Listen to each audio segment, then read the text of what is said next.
My name is Dorothy Johnson. Since I have some of my childhood dolls, I think you could say I started collecting when I was about 6 or 7 years old. And in our family, my father kind of championed collecting because he used to bring little dolls back from when he's on his business trips.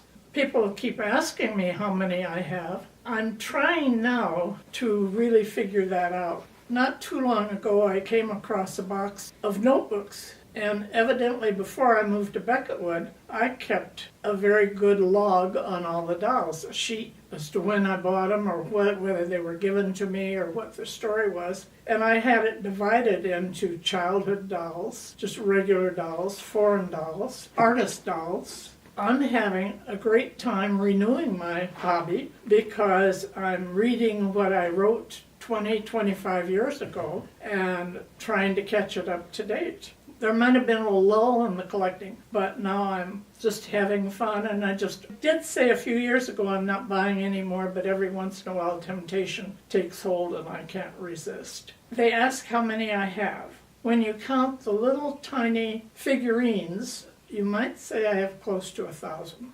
I used to tell people, if you're going to collect anything, never ever buy something with the idea it's going to increase in value, because you should only buy what you like and think you'll like for a good long time. The only thing that really seems to hold its value are the antique dolls, which I have very few of. Who produces a doll? Well, American Doll Company now, the American Girl Doll Company is one of the biggest ones, most notable, and they make dolls to play with. I was a patron of the National Institute of American Doll Artists for many years, and I have a number of dolls that I purchased from the artists. And that organization is still in operation. They still have artists making dolls.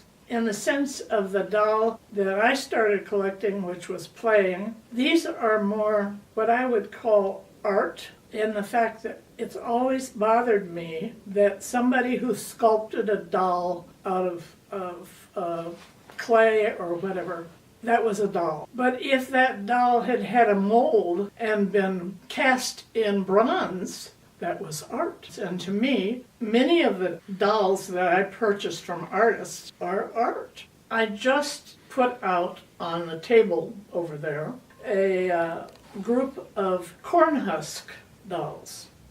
This is another thing I got interested in, because I am donating all the dolls to Courage Center when I am gone. Some of them I'm looking at and enjoying now, and I'm going to pack them in a box ready to go. And these cornhusk dolls, there's 15 of them. I pull them all together so that I can put them all in one box, and each one is a little different. I would call it folk art. They were, Czechoslovakia is one country that produced quite a few of them. I was fortunate recently to receive Simpich dolls, and I had never heard of that company. One of our members who was an art collector, and he just recently moved, kind enough to give me a series of dolls, Christmas carolers. Other sets or collections that you have from Gone with the Wind. Along with the dolls, there are the Hallmark ornaments, and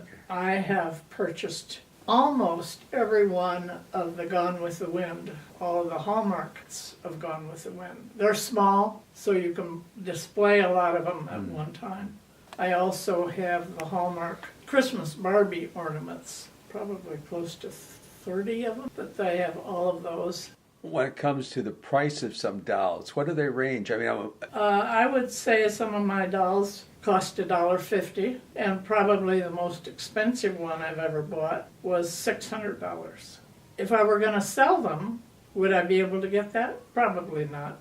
I might get the dollar for the dollar doll. Do you have some favorite dolls? Well, yes, because they're special, and it's the small bisque Scotch doll. Years ago, my father and a friend of his from Canada sold red hackle Scotch. This particular doll was a premium that they used to give when somebody ordered the red hackle.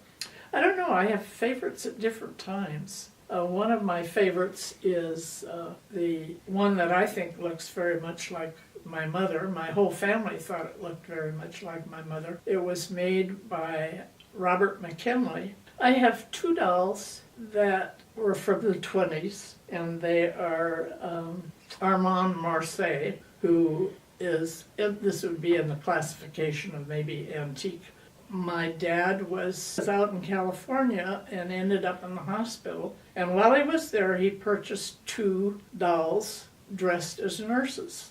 Those two dolls I still have, and I treasure them. Thoughts about kind of what it's meant, a hobby you've had your whole life? Oh, it's been fascinating to have this. I think any collection has a sentimental value, partially because of your connection with other people through that hobby.